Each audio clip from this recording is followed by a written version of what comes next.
ఓం నమో వెంకటేశయ్య. మొన్న జరిగినటువంటి మా టీటీడీ ఉద్యోగి బాలాజీ పైన జరిగిన సంఘటన టీటీడీ ఉద్యోగులందరినీ చాలా బాధించింది. అహర్నిశలు రాత్రనక పగనలక శ్రీవారి సేవలో భక్తుల సేవలో నిరంతరం తిండి తిప్పలు మాని కుటుంబం సైతము ఆరోగ్యం సైతం లెక్క చేయకుండా 24/7 విధులు నిర్వహిస్తున్నటువంటి మా టీటీడీ ఉద్యోగస్తుల్ని గౌరవ స్థానంలో ఉన్నటువంటి ఒక బోర్డు మెంబరు థర్డ్ క్లాస్ నా కొడక అది ఇది అని వాళ్ళ కుటుంబ సభ్యుల్ని దూషించడం నిజంగా మా ఉద్యోగస్తులందరినీ కలచివేసింది. ఇటువంటి సంఘటనలు ఈ 2-3 నెలల్లో చాలా జరుగుతూ ఉన్నాయి. ఉద్యోగస్తులందరూ కూడా అయోమయ పరిస్థితిలో ఉన్నారు.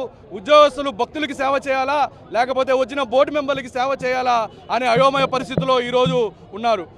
మొన్న వరాహస్వామి గుడిలో ఒక ఉద్యోగి బీగాలు పుష్కరంలోకి ఓపెన్ చేయలేదని ఒక బోర్డు మెంబర్కి అతన్ని సస్పెండ్ చేయడం, అలాగే పడికావల్లో ఇంకొక విఐపికి తాళాలు ఓపెన్ చేయలేదని ఒక సూపరింటెండెంట్ని ఒక అటెండర్ని ట్రాన్స్ఫర్ చేయడం, నిన్న బాలాజీ అనే ఒక ఉద్యోగిని ఆలయ మహాద్వారం వద్ద ఒక బోర్డు మెంబరు గౌరవ స్థానంలో ఉన్నటువంటి బోర్డు మెంబర్ దూషించడం, ఇవన్నీ చూస్తూ ఉంటే చాలా బాధాకరమైన వాతావరణం టీటీడీ ఉద్యోగస్తుల్లో ఉంది. కాబట్టి రాష్ట్ర ప్రభుత్వాన్ని మేము ఒకటే డిమాండ్ చేస్తాం, మీరు నియమిస్తారు, ప్రభుత్వము ఒక బోర్డు మెంబర్ని ఎందుకు నియమిస్తుంది?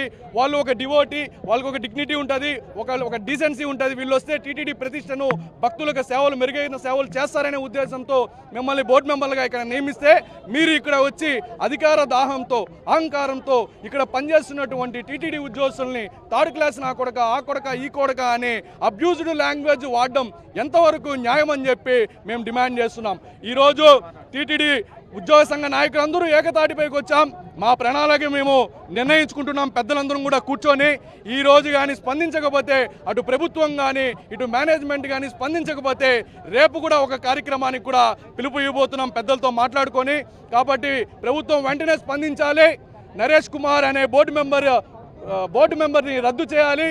అలాగే నరేష్ కుమార్ బోర్డు మెంబరు బాలాజీకి వాళ్ళ కుటుంబ సభ్యులకి టీటీడీ ఉద్యోగస్తులకి బహిరంగ క్షమాపణ చెప్పాలి, లేదంటే మా ఉద్యమం ఉధృత స్థాయిలో కొనసాగుతుందని చెప్పి డిమాండ్ చేస్తూ ఉన్నాం. ఓం నమో వెంకటేశాయ. ఈరోజు తిరుపతి దేవస్థానం ప్రపంచంలోనే ఆధ్యాత్మిక క్షేత్రం, ప్రపంచంలో గొప్ప సంస్థగా ఉండేటటువంటి ఈ ధర్మ సంస్థలో ఒక బోర్డు మెంబర్ అనేటటువంటి ఒక పదవి తీసుకొని సోషల్ మీడియాలో మీ మీడియాలో అంతా చూశారు. అతను డబ్బు అతని అధికారం మొత్తం కూడా దర్పాన్ని చూపించడం అనేది చాలా దౌర్భాగ్యమైన విషయం. మీరు ఆ విధంగా గవర్నమెంట్ మిమ్మల్ని నియమించింది ఇక్కడ పాలక మండలి వ్యవస్థ మీరు పరిపాలన చేయడానికి తప్ప మీ యొక్క అధికార డబ్బు మదాన్ని చూపెట్టడానికి కాదనేది ఈ సందర్భంగా గుర్తు చేస్తూ ఉన్నాం. ఎవరడి అనాలంటే వారం రోజులు పసుపు బట్టలేసుకొని శ్రీవారి మీద భక్తులతోటి అనేక దూర ప్రాంతాల నుంచి వాళ్ళు వచ్చి మరి మొక్కులు చెల్లిస్తూ ఉంటారు. వాళ్ళకి అభ్యంతరకరంగా ఉంటే వాళ్ళు బాధపడాలి తప్ప మీలాంటి వాళ్ళకి మొత్తం సకలం 2 నిమిషాల్లో జరిగేటటువంటి మీకే అంత మరి నిర్లక్ష్యంగా వ్యవహరించారంటే ఇది దౌర్భాగ్యమైనటువంటి విషయం. కాబట్టి దీన్ని మీరు అతన్ని ప్రభుత్వం స్పందించి నరేష్ కుమార్ని వెంటనే సస్పెండ్ చేయాలని ఈ సందర్భంగా డిమాండ్ చేస్తా ఉన్నాం. వెంకటేశయ్య, మేము ఒకటే చెప్పదలుచుకున్నాం, తిరుపతి దేవస్థానం ఉద్యోగులంతా కూడా ఒకే ఐక్యతగా ఉండి ఉద్యోగుల యొక్క సమస్యల పైన మేము పోరాడుతున్నాం. మాకు ఎటువంటి ప్రభుత్వాల మీద ద్వేషం లేదు. మా ఉద్యోగుల యొక్క సమస్య మాకు ఇంపార్టెంట్. కాబట్టి ఎవరు ఏమేం చేసినా ఉద్యోగుల యొక్క సమస్యను తీర్చాల్సిందిగా ఈ పత్రికాముఖంగా తెలియజేస్తున్నాం. ఈ సమస్యను వెంటనే ఒక కొలికి తీసుకురావాలని ఈ సభాముఖంగా తెలియజేస్తున్నాం. ఓం నమో వెంకటేశాయ. టీటీడీ ఉద్యోగి బాలాజీ పైన ఒక బాధ్యత కలిగినటువంటి పాలక మండలి సభ్యులు శ్రీ నరేష్ కుమార్ గారు మొన్న బాధ్యత లేకుండా ఆయన ఒక ఉద్యోగిని థర్డ్ క్లాస్ నా కొడక అని చెప్పి మాట్లాడడం, ఈ విషయం మొత్తం యావత్ ప్రపంచానికి తెలుసు. నరేష్ కుమార్ గారు భక్తులకి సేవ చేయడానికి ఇక్కడ పాలక మండలి సభ్యులుగా వచ్చారు. రెండోది మహాసభ మహాద్వారం ఎగ్జిట్ ఎంట్రన్స్లో ఎవరిని కూడా పంపించకూడదని చెప్పేటువంటిది టీటీడీ ఉత్తర్వులు జారీ చేసినటువంటి నేపథ్యం.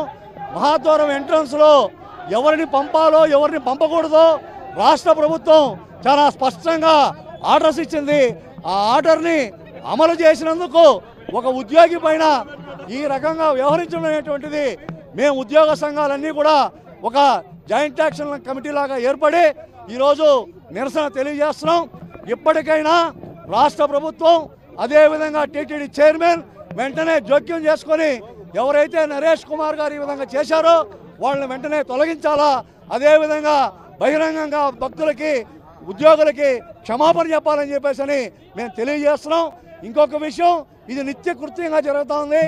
గతంలో ఒక బోర్డు మెంబరు ఇదే విధంగా ఒక 2 నిమిషాలు గేటు ఓపెన్ చేయలేదని చెప్పి సూర్యశేఖర్ అనేటువంటి ఉద్యోగిని సస్పెండ్ చేయడం, మహాద్వారం ఎంట్రన్స్లో చైర్మన్కి చెప్పినటువంటి వాళ్ళు గేట్ తెరవలేదని చెప్పే ఉద్దేశంతో ఒక సూపరింటెండెంట్ని ఒక అటెండర్ని ట్రాన్స్ఫర్ చేయడం, ఇలాంటివి నిత్య కృత్యంగా జరుగుతున్నాయి.